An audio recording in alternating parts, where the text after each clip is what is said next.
शिव महापुराण द्वितीय खंड अध्याय 24 दक्ष यज्ञ में सती के शरीर त्याग की कथा।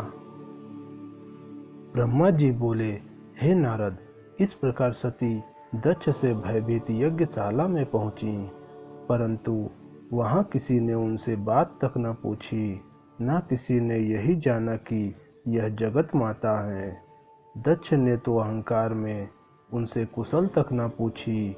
यह देखकर सती की बहनों ने, जो वहां उपस्थित थीं, हंसकर सती की निंदा की।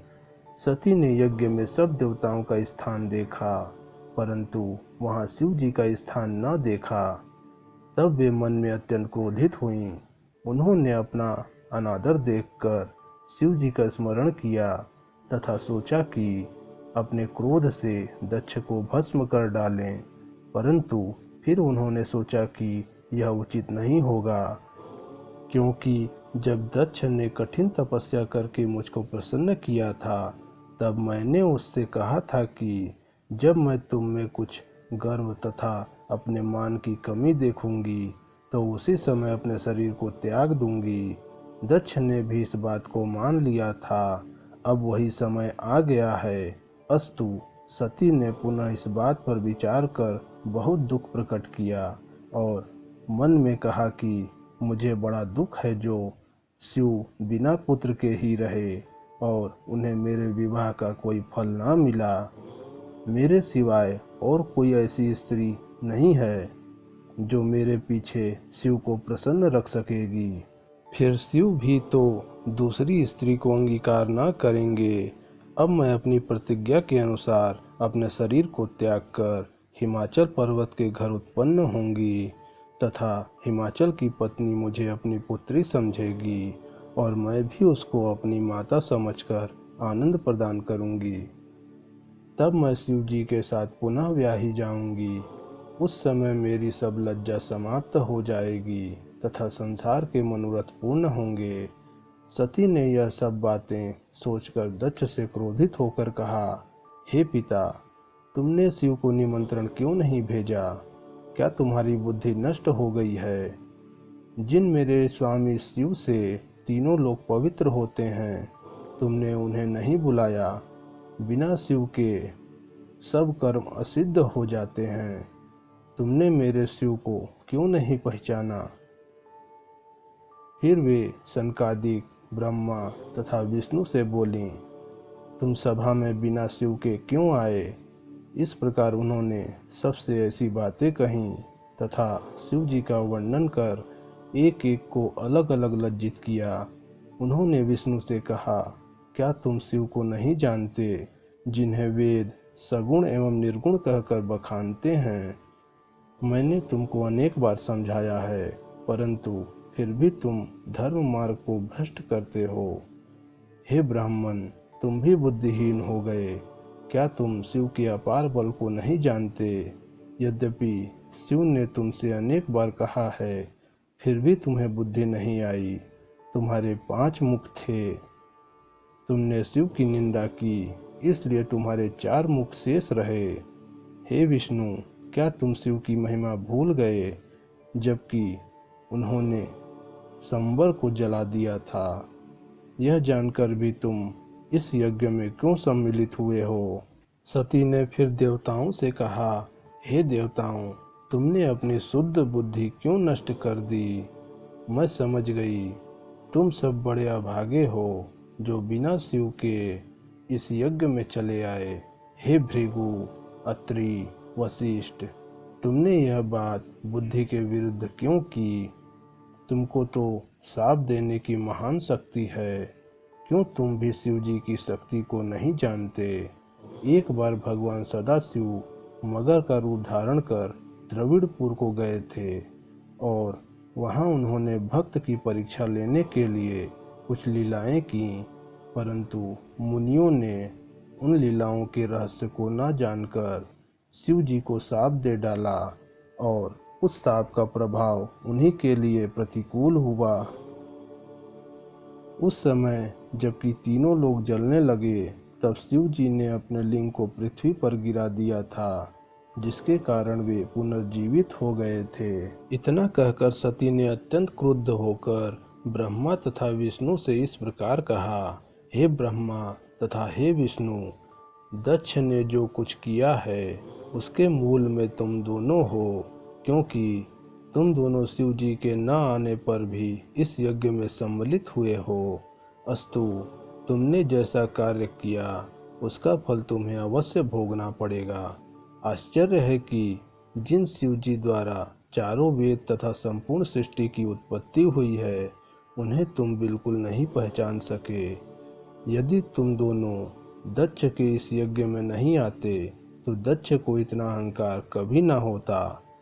यदि यहाँ उपस्थित सभी देवता तथा ऋषि मुनि भी न आते तो दक्ष को कभी भी यह हिम्मत न होती कि वे शिव जी के विरुद्ध होकर कोई कार्य करते। तुम लोगों की बुद्धि वास्तव में भ्रष्ट हो गई है, जो तुम्हें दधीचि मुनि का सभा से उठ जाना भी अच्छा नहीं लगा। हे नारद, सती के मुख से निकले हुए इन शब्दों को सुनकर दक्ष ने अत्यंत क्रुद्ध होकर कहा, अरे मतिमंद, तू ऐसी बातें क्यों कर रही है? मेरा और तेरा पिता पुत्री का संबंध समाप्त हो चुका है।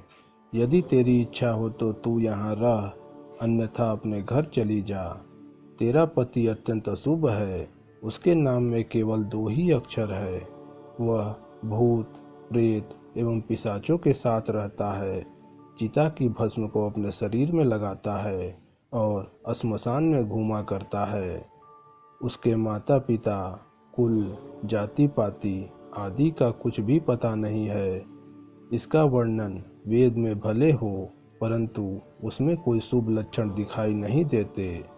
इसलिए मैंने उसे यहाँ नहीं बुलाया, क्योंकि ऐसे मूर्ख मनुष्य का यज्ञ में आना निषिद्ध कहा गया है।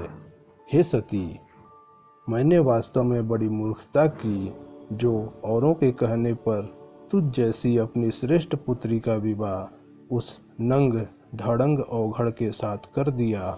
मुझे इस बात का बहुत बड़ा पश्चाताप है। अस्तु, तू मेरी बातों पर विचार करके अपना यह क्रोध त्याग दे। दक्ष की बातों को सुनकर सती पुनः क्रोधित हो उठी और अपने पिता को महापापी अनुमान कर बहुत दुखी भी हुई। वे बोली, शिव जी का अपमान कभी नहीं सुनना चाहिए। यदि कोई व्यक्ति शिव जी की निंदा कर रहा हो तो सुनने वाले को उचित है कि वह या तो उस निंदा करने वाले की जीभ काट ले, अन्यथा अपने दोनों कान बंद करके वहां से उठ जावे और अपने शरीर को अग्नि में जलाकर भस्म कर दे। इसके विपरीत चलने से महापाप होता है। जो व्यक्ति शिव जी की निंदा करता है वह उस समय तक नरक में पड़ा रहता है जब तक कि इस ब्रह्मांड में सूर्य और चंद्रमा स्थित रहते हैं। यह बात वेद के कथन से भी पक्की होती है।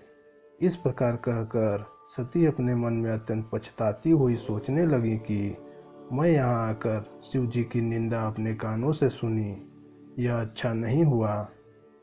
उन्हें इस बात से और भी अधिक दुख हुआ कि वे यहाँ किस लिए आईं और अब कौन सा मुंह लेकर शिव जी के पास लौटेंगी।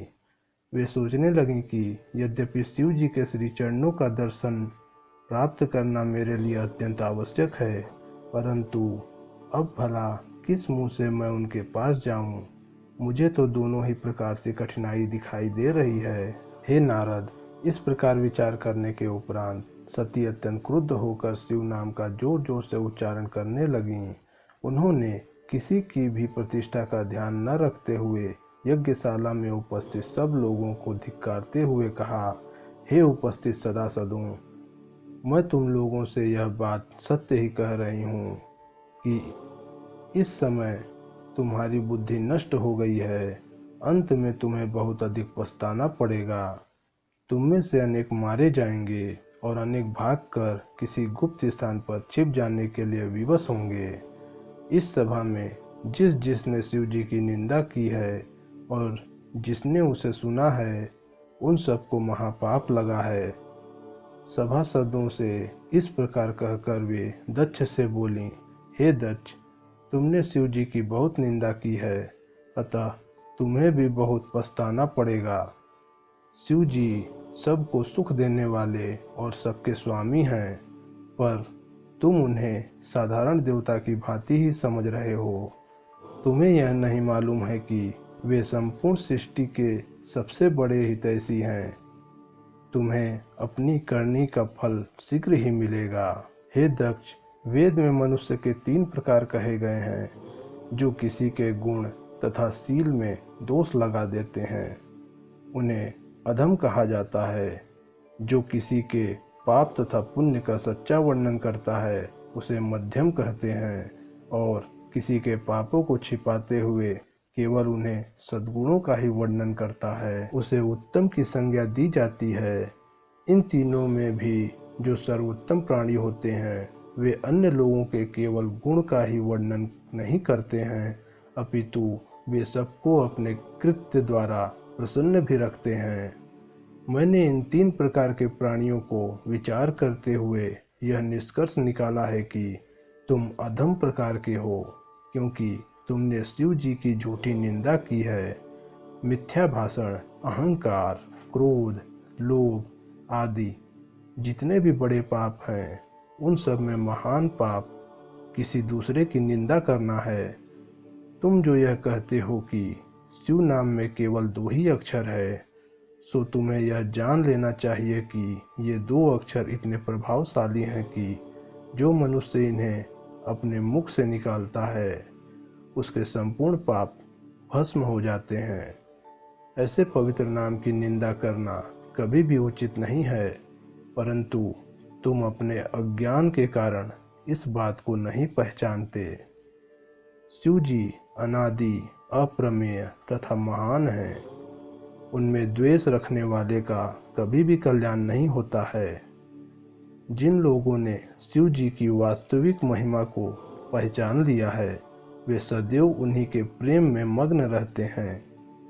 यह मेरा शरीर तुम्हारे द्वारा उत्पन्न हुआ है, अस्तु मैं अपना खेद नष्ट करने के निमित्त अब इसे अवश्य त्याग दूंगी, क्योंकि शिवनंदक पिता की पुत्री का आना मुझे सहन नहीं होगा। हे दक्ष, तुमने जो यह कहा है कि शिव जी कोई कर्म नहीं करते और अशुभ वेशधारी हैं, उसका उत्तर यह है कि वे पर ब्रह्म, शरीर रहित एवं अनादि हैं। माया का ग्रहण किए रहने के कारण ही वे अपना ऐसा अमंगल वेश बनाए रहते हैं। भला उन्हें किसी कर्म से क्या प्रयोजन है? तुमने जो यह कहा है कि वे चिता भस्म लगाने वाले, नग्न, निर्धन तथा अवधूत हैं, उसका उत्तर केवल यही है कि मुझे उनका यह स्वरूप देखकर ही प्रसन्नता होती है। उनके इस स्वरूप के अतिरिक्त किसी अन्य रूप को देखना मुझे स्वीकार नहीं है। अस्तु, अब मैं अपने निश्चयानुसार अपने को भस्म करती हूँ, क्योंकि इससे शिव जी को प्रसन्नता की प्राप्ति होगी।